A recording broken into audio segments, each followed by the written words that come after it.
May kagalakan po nating simulan ng ating banal na pagdiriwang sa ngalan ng Ama at ng Anak at ng Espiritu Santo. Amen. Sumainyo ang Panginoon.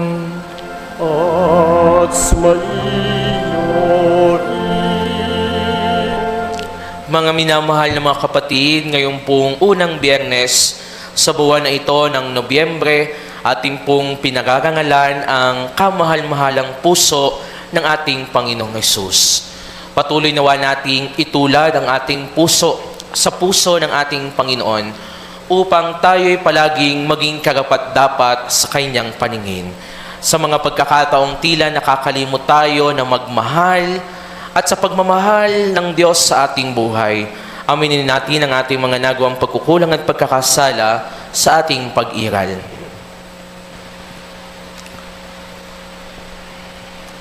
Inaamin ko Sa makapangyarihang Diyos at sa inyo mga kapatid, na lubha akong nagkasala sa isip, sa salita at sa gawa at sa aking pagkukulang.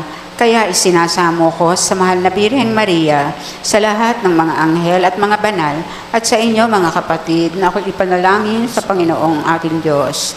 Kaawaan tayo ng makapangyarihang Diyos, patawarin tayo sa ating mga kasalanan, at patnubayan tayo sa buhay na walang hanggan. Amen.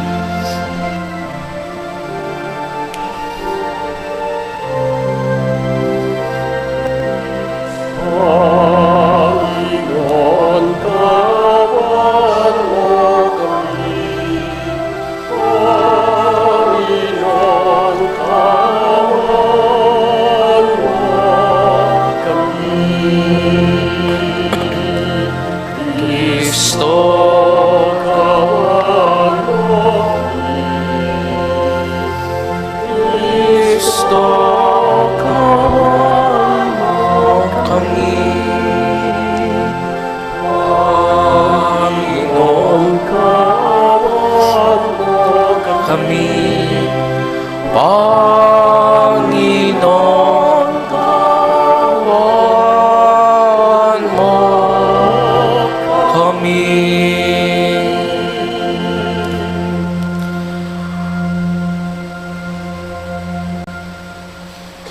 Manalangin tayo.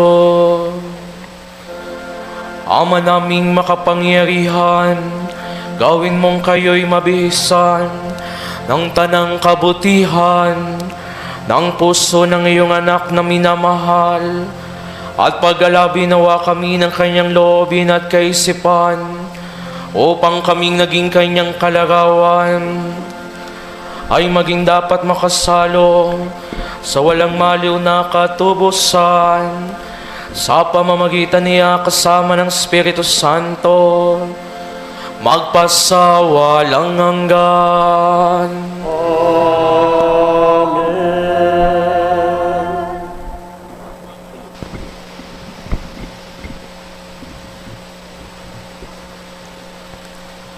Pagbasa mula sa sulat ni Apostol San Pablo sa mga taga-Roma. Mga kapatid, saksi ko si Kristo na katotohanan ng sinasabi ko. Hindi ako nagsisinungaling. Saksi ko rin ang Espiritu Santo na malinis ang aking budhi sa sasabihin kong ito sa inyo. Matindi ang aking kalungkutan at di mapawi ang pagdaramdam ng aking puso tungkol sa aking mga kalahi at mga kababayan. Ano pat mamatamisin kong ako'y sumpain at mawalay kay Kristo, alang-alang sa kanila. Sila ay mga Israelita at itinuring ng Diyos na mga anak niya. Nakita nila ang maliwanag na tanda na nagpapakilalang siya'y kasama nila. Sa kanila nakipagtipan ang Diyos. Sa kanila rin ibinigay ang kautusan, ang tunay na pagsamba at ang mga pangako. Sila'y nagmula sa mga patriarka at sa kanilang lahi nagmula ang Kristo nang siya'y maging tao, Diyos na kataas-taasan na pinapupurihan magpakailanman. Amen. Ang salita ng Diyos.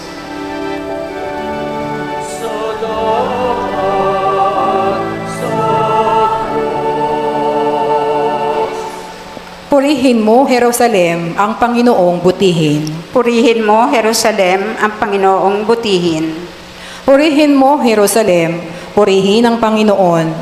Purihin mo ang iyong Diyos, kayong mga taga-Siyon. Yaong mga pintuan mo ay siya ang nag-iingat. Ang lahat ng iyong lingkod ay siya ang nagbabasbas. Purihin mo, Jerusalem, ang Panginoong butihin. Ginagawang matahimik yaong mga hangganan mo, bibigyan kang kasiyahan sa kaloob niyang trigo. Kung siya ay nag-uutos, agad itong natutupad, dumarating sa daigdig na hindi na nagluluwat. Purihin mo, Jerusalem, ang Panginoong butihin.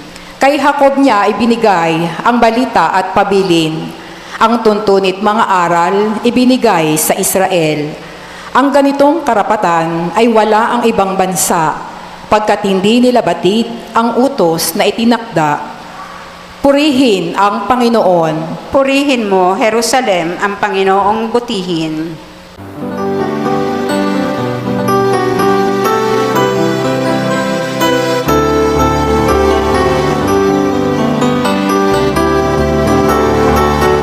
Aleluya, aleluya, aleluya,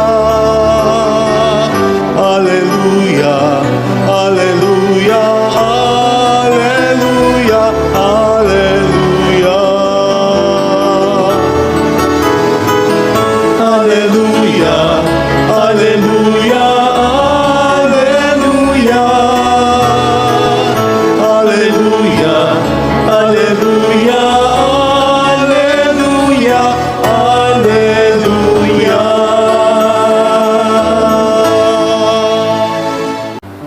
Sumainyo ang Panginoon. At sumaiyo rin. Ang mabuting balita ng Panginoon ayon kay San Lucas. Papuri sa iyo, Panginoon.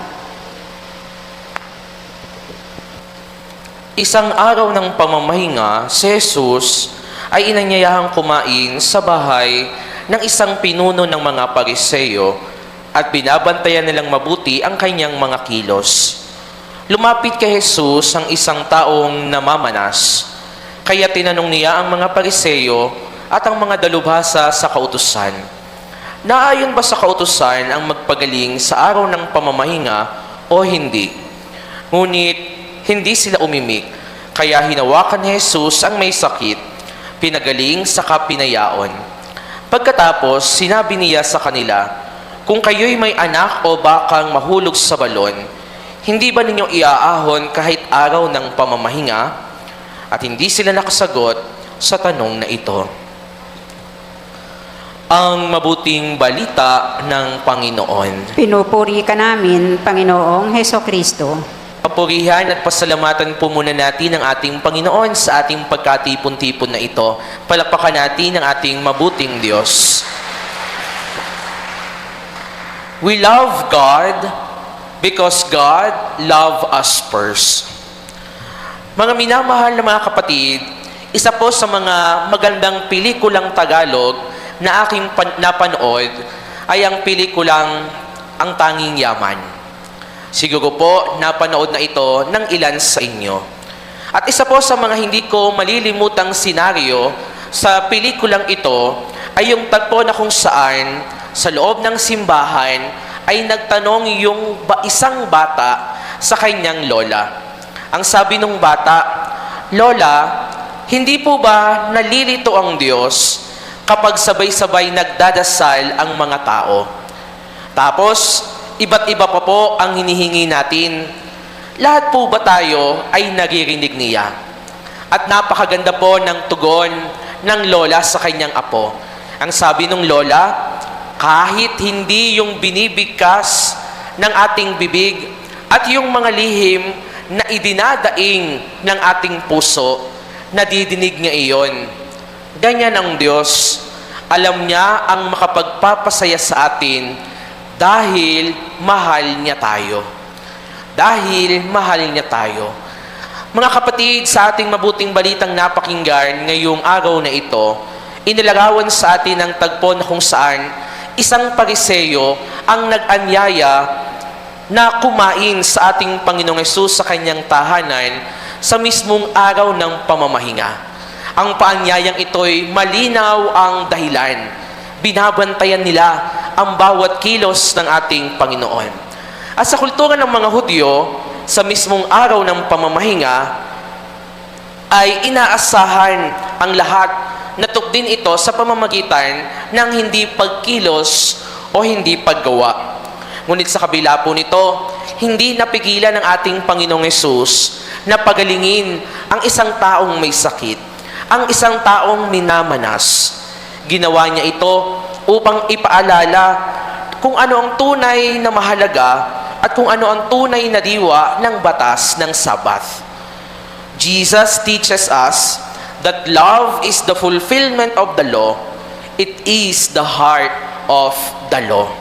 Dalawang katotohanan po ang pwedeng makita natin sa ating ebanghelyo ngayon. Una, ang katotohanan na mahal tayo ng Diyos. Isa pong napakagandang katotohanan na pwede at palagi nating dapat panghawakan. Ang lahat po ng ating mga panalangin, ang lahat po ng ating mga hinaing, ang lahat po ng ating mga hinihiling ay alam na alam ng Diyos.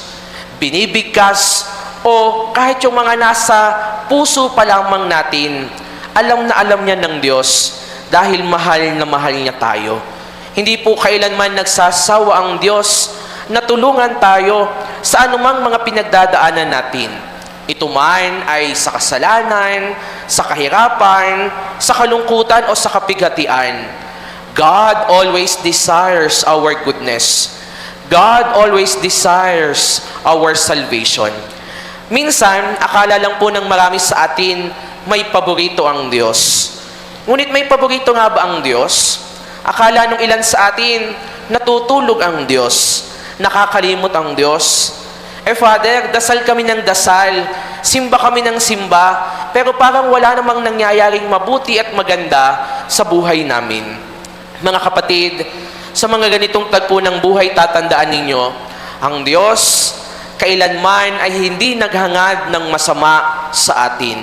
Ipinagkakaloob niya ang mga biyaya at pagpapala kung ito'y nararapat sa atin, kung ito'y makabubuti sa atin, kung ito'y talagang para sa atin. Ganyan na magmahal ang Diyos sapagkat hindi niya hahayaan na tayo'y manatili sa dusa at kalungkutan. Ganyan kabuti ang Diyos sapagkat siya'y palaging mapagmahal. Ngayon, kung mahal na mahal tayo ng Diyos, ang pangalawang katotohanan ng sinasabi sa ating lahat ngayon na mayroong pagtawag sa atin ay ang katotohanang ibahagi din naman po natin itong pagmamahal na nararanasan natin sa Diyos sa ating kapwa. Oo mga kapatid, hindi po sapat na alam natin na nararamdaman lamang natin na mahal tayo ng Diyos. Dapat ibinabahagi natin ito sa ating kapwa.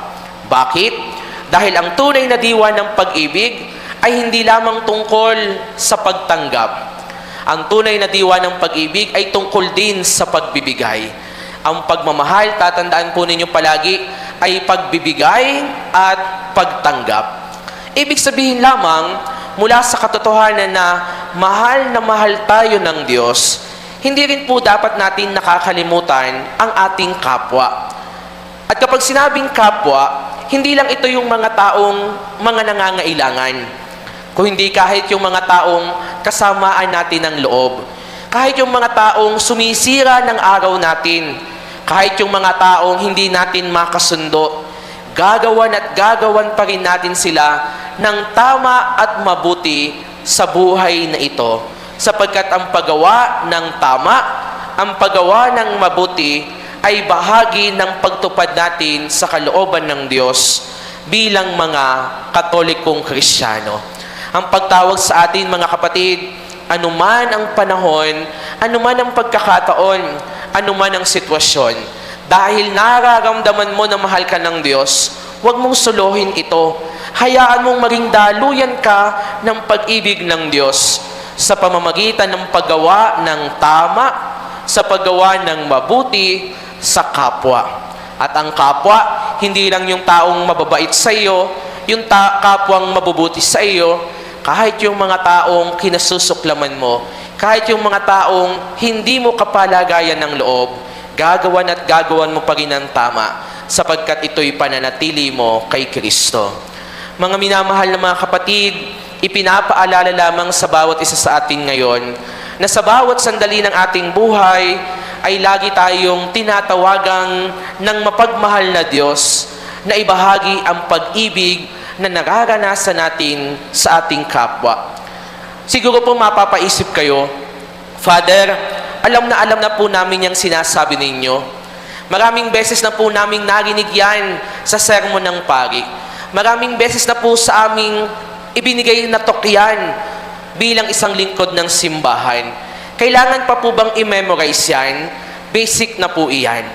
Pero mga kapatid, tatandaan din po natin, maaring tama, pero kung kalimitan, ito pang ang mga basic na ito pang ang mga simpleng tagubilin na ito ang nakakalimutan natin sa araw-araw. Ang hindi natin napapahalagahan. Tingnan na lamang po ninyo ang laman ng inyong mga panalangin. Kapag kayo po ba'y nagdadasal, ano po ang mas marami? Tungkol sa inyong sarili o tungkol sa inyong kapwa? Tungkol ba lamang sa inyong mga natatanging panalangin o ipinagdadasal nyo din ang inyong kapwa? Lahat po tayo, mga minamahal na mga kapatid, ay pinapaalalahanan sa diwa ng ating ebanghelyo ngayong araw na ito na patuloy na ipinaparanas ng Diyos ang kanyang pagmamahal sa bawat isa sa atin. Ibahagi rin naman nawa natin ang pagmamahal na ito sa mga taong nakakasama natin. Minamahal tayo ng Diyos, kaya naman magmahal din tayo. Tandaan po natin palagi, we love because God loved us first. Amen.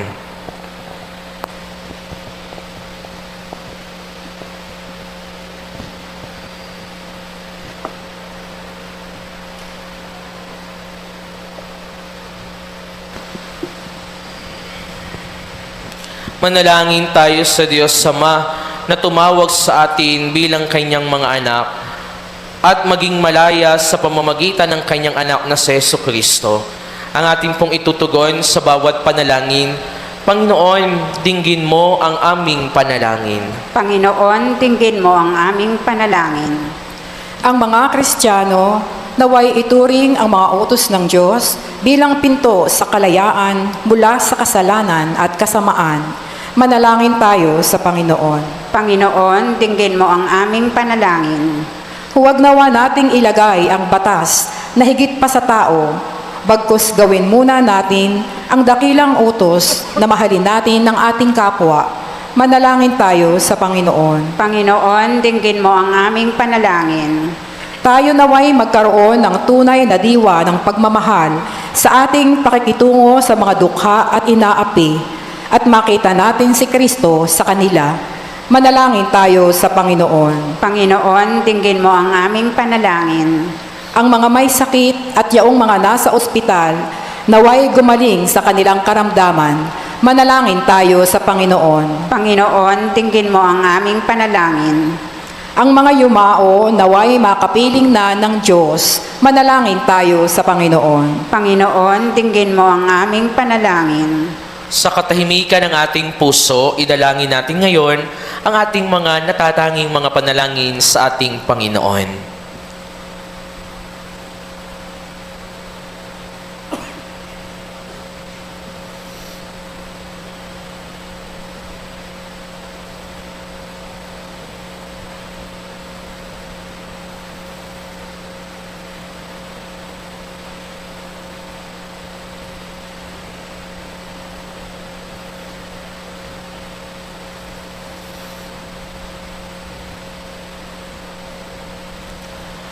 Diyos na aming Ama, dinggin mo ang mga panalangin ng iyong sumasampalatayang bayan, kasama ng iyong anak at ng Espiritu Santo, magpas sa walang hanggan. Amen.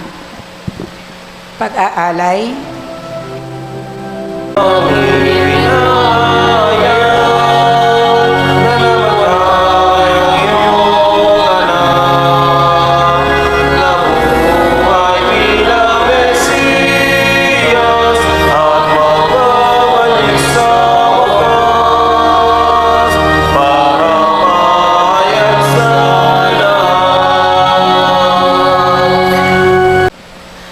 Manalangin kayo mga kapatid upang ang paghahain natin ay kalugdan ng Diyos samang makapangyarihan. Tanggapin nawa ng Panginoon itong paghahain sa iyong mga kamay sa kapurihan niya at karangalan sa ating kapakinabangan at sa buong sambayanan niyang banal. Ama naming lumikha, ikaw ay puspos ng awa at pag-ibig sa tanan. At dahil sa iyong pag-ibig na nag-uumapaw, ibinigay mo sa amin ang bugtong mong anak na pinakamamahal. Ipagkaloob mong kami makaisa niyang lubusan upang ang pagsamba sa iyo'y marapat naming maialay. Sa pamamagitan niya, kasama ng Espiritu Santo, magpas sa walang hanggan. Amen. Sumainyo ang Panginoon. At sumaiyo rin. Taas sa Diyos ang inyong puso at diwa. Itinaas na namin sa Panginoon. Pasalamatan natin ng Panginoong ating Diyos. Marapat na siya'y pasalamatan. Ama naming makapangyarihan, tunay ngang marapat na ikaw ay aming pasalamatan sa pamamagitan ni Hesukristo na aming Panginoon. Dakilang pag-ibig niya ang nagbunsod na naghain ng sarili ng kami matubos, kaya't itinampok siyang nakabayubay sa krus.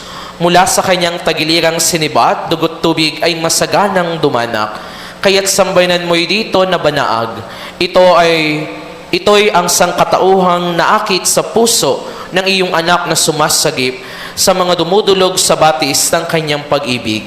Kaya kaisa ng mga anghel na nagsisiawit ng papuri sa iyo, na walang humpay sa kalangitan, kami nagbubunyi sa iyong kadakilaan.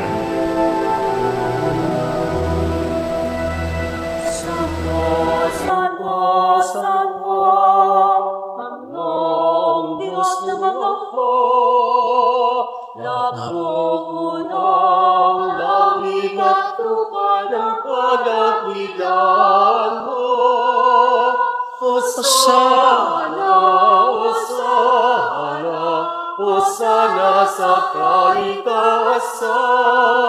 Hosana,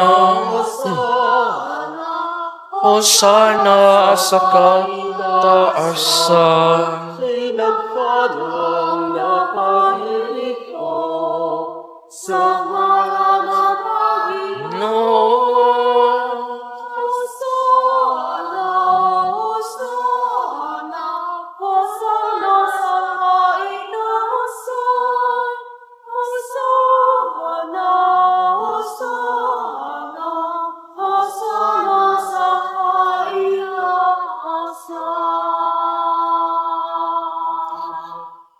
Ama naming banal, ikaw ang bukal ng tanang kabanalan. Kaya't sa pamamagitan ng iyong Espiritu, gawin mong banal ang mga kaloob na ito, upang para sa amin maging katawan at dugo ng aming Panginoong Hesukristo. Bago niya pinagtiis ang kusang loob na maging handog, hinawakan niya ang tinapay.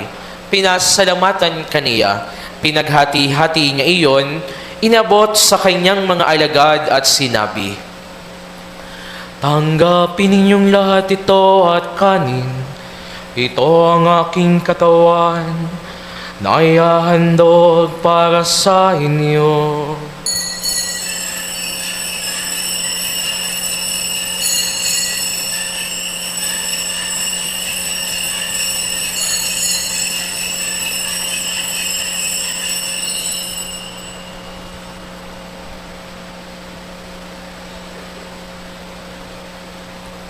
Gayun din naman, nung matapos ang hapunan, hinawakan niya ang kalis. Muli kanyang pinasalamatan.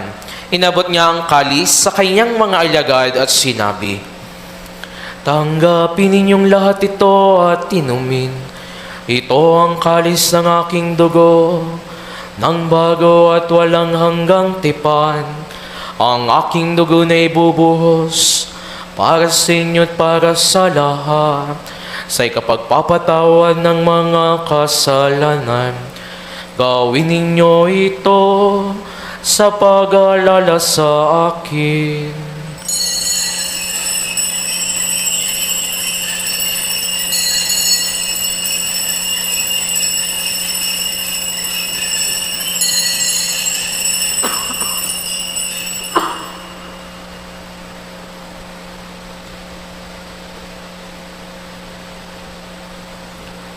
Ang misteryo ng pananampalataya.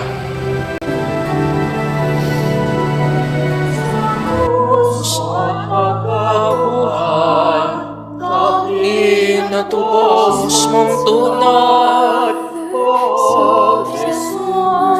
naming mahal.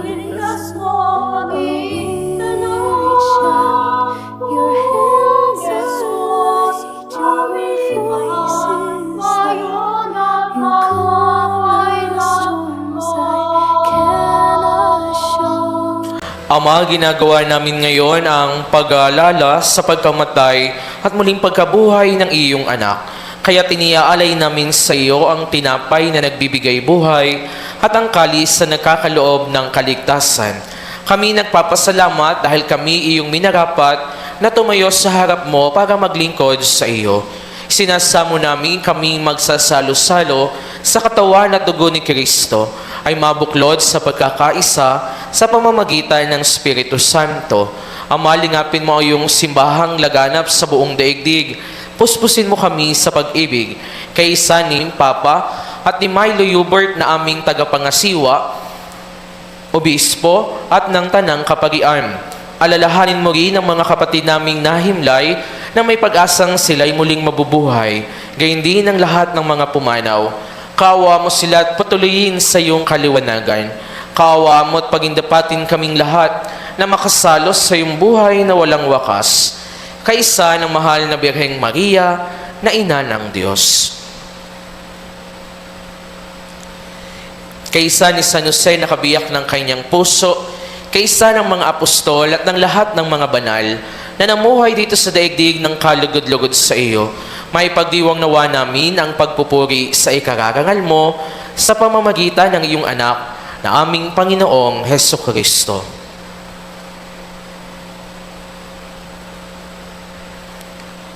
Sa pamamagitan ni Kristo, kasama niya at sa Kanya, ang lahat ng parangal at papuri ay sa iyo, Diyos amang makapangyarihan, kasama ng Espiritu Santo, magpasawalang hanggan.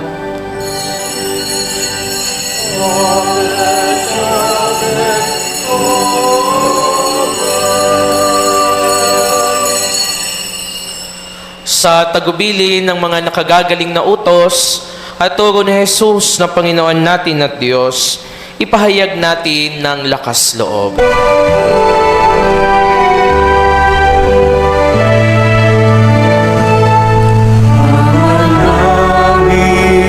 Sumasalangit ka, sambahin ang ngalan mo. Mapasa amin ang kaharian mo, sundin ang loob mo. Dito sa lupa, parang sa langit, bigyan mo po kami ngayon ng aming kakanin sa araw-araw at paglawarin mo kami sa aming mga sala para na pagpapalawan namin sa nagkakasala sa amin. At huwag mo kami pahintulot sa gusto, pagyayang mo kami sa lahat ng masama. Hiling namin kami iadya sa lahat ng masama, pagkalooban ng kapayapaan araw-araw, iligtas sa kasalanan at ilayo sa lahat ng kapahamakan.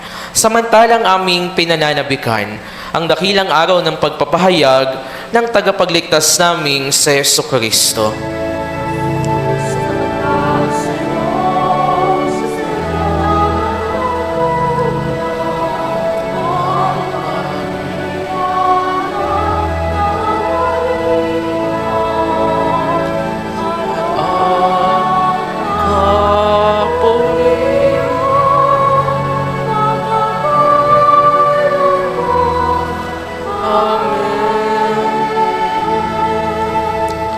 Panginoong Kristo, sinabi mo sa iyong mga apostol, kapayapaan ang iniiwan ko sa inyo. Ang aking kapayapaan ang ibinibigay ko sa inyo. Tunghayan mo ang aming pananampalataya at huwag ang aming pagkakasala. Pagkalooban mo kami ng kapayapaan at pagkakaisa ayon sa iyong kalooban.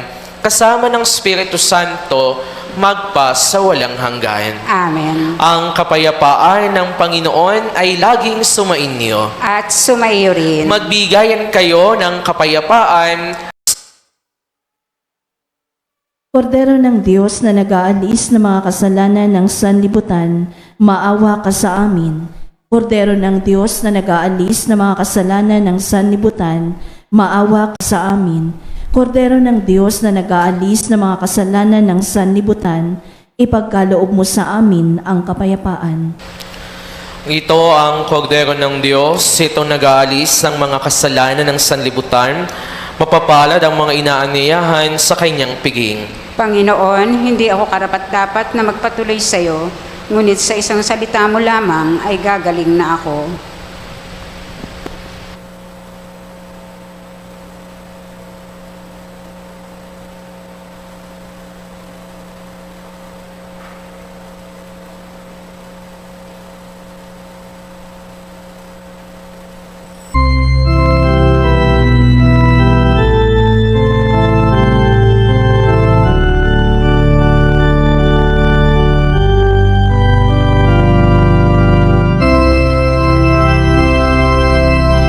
Manalangin tayo.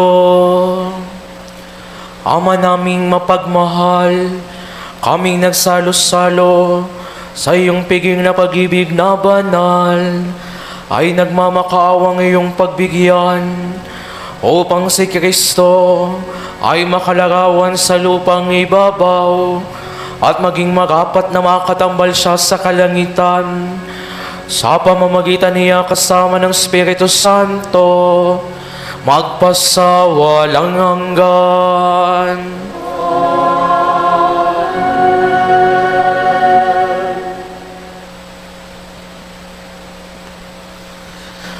Sumainyo ang Panginoon.